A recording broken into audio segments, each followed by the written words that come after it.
It had been 3 years since she disappeared.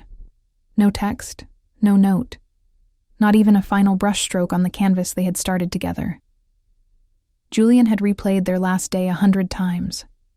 It was late spring, the kind of afternoon where the sun hung low like it was listening. She wore her favorite yellow scarf, tied in her hair like a soft crown. She had been laughing so freely that it echoed in the little art studio on Rue de l'Olivier like a promise. And then she was gone. Her name was Elena Ruiz, an artist who painted like her soul had no skin.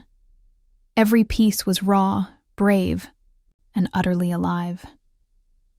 She'd come to Paris from Barcelona with a past she never shared and an accent that melted even the hardest critic. Julian, an art critic and occasional painter, had fallen in love with her without realizing it. First her work, then her presence, and eventually her silences too. He never expected her to vanish, but when she did, she took something with her. Not just herself, but every unfinished sentence between them, every color they hadn't mixed, every morning coffee, every whispered dream. After she disappeared, Julian did what the rational part of him told him to do. He reported her missing. But no signs, no activity, no messages from her phone, no leads. And then, 6 months later, something strange happened. At a gallery opening in Montmartre, amidst the chaos of wine and conversation, he saw a painting, a small abstract canvas. But it was her style, her unmistakable use of ochre and deep blue, the way she layered emotion like waves. No signature, just a subtle etching in the bottom right corner, ER. It was like she had whispered, "I'm still here."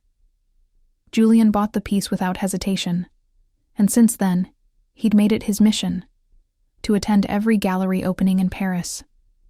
Not just the big names, but the underground shows, the back alley exhibits, the whispered pop-ups only artists knew about. He wasn't chasing her out of obsession. He was chasing her because he believed, deeply, irrationally, completely, that she was trying to be found. Each time he entered a gallery, he looked first at the people, then at the walls, then at the shadows, hoping one might stretch in a way that felt like her. It was raining the night he saw her again. Not metaphorical rain.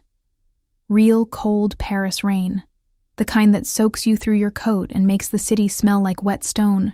And old stories. The gallery was small, tucked between a wine shop and a florist. The opening was for an anonymous collective called The Silent Palette. Julian almost didn't go. He was tired. He had missed her for too long. But something pulled him. Inside, the walls were covered in small square canvases, all unsigned, all brilliant. And then he saw it, a painting of a yellow scarf hanging from a window. It was unmistakable, a self-portrait in color. He turned, and there she was, Elena, standing silently in the corner, wearing a black dress and her old boots. Her hair was shorter, her eyes deeper. But it was her. He didn't speak, neither did she. He walked to her, slowly, like approaching a ghost, and then she smiled, just slightly. "I knew you'd find it," she said. His heart stuttered. "Why did you leave?" "I had to disappear," she replied. "For myself, to heal, to become someone who could stand in a room again." He looked around at the gallery, then back at her. "And this was how you told me?" Elena nodded. "I didn't have the words, so I painted them." Julian stepped forward and held out his hand. She took it, her fingers trembling. "Don't leave again without telling me goodbye," he whispered. She leaned in and said, "Only if you promise to never stop looking for me." He smiled. "I never did." And under the soft, yellow light of the gallery, surrounded by a silent crowd and the hum of hope, they began again.